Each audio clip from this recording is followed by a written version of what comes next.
Вот такая красивая зеленая трава, она как оформление к кустам, к букетам, к экибанам.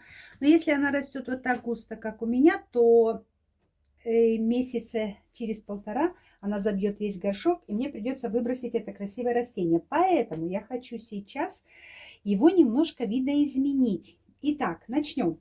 Я хочу вырезать. Вот так получилось у меня. Хорошенько удалить сердцевину.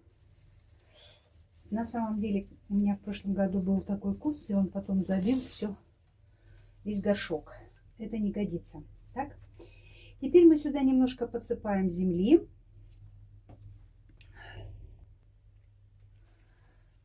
Вот подсыпаем немножко свежей земли. Внизу у меня керамзит. И садим вот такую, или лучше вот такую, гераньку.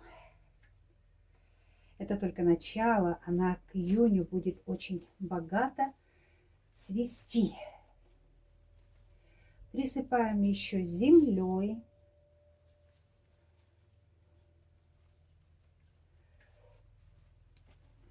Хорошенько утрамбовываем. Тщательно поливаем. И ждем красоту. Красота наступила.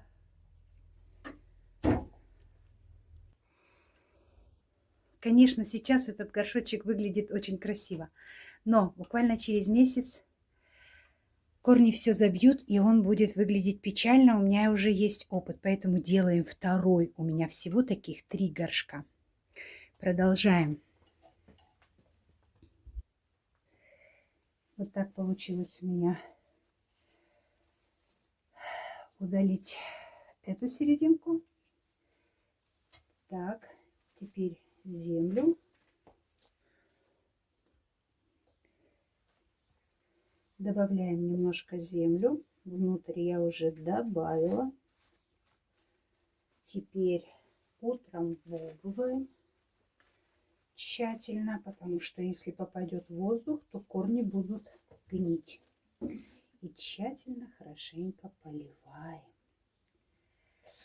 Это у нас кашпо номер 2.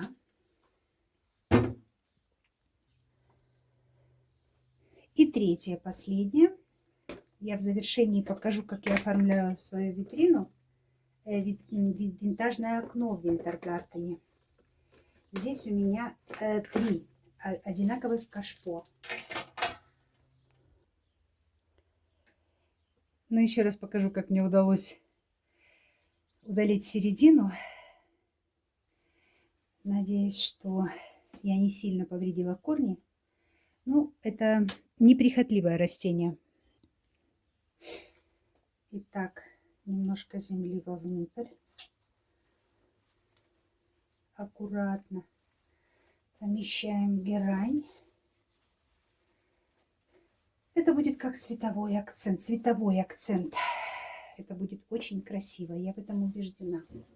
У меня уже есть опыт. Я уже так делала. Хочу просто теперь поделиться с вами с удовольствием.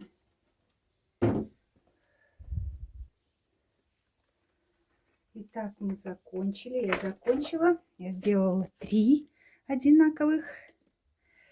Покажу вам, как они развиваются через месяц, например. И сейчас покажу, как они выглядят на ветровом винтажном окне.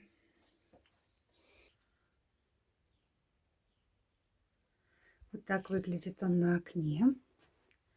Один. Вот это второй. И вот это третий. Немножко он повял, но это ненадолго. Пожалуйста, приходите. Я покажу вам их через месяц. Спасибо.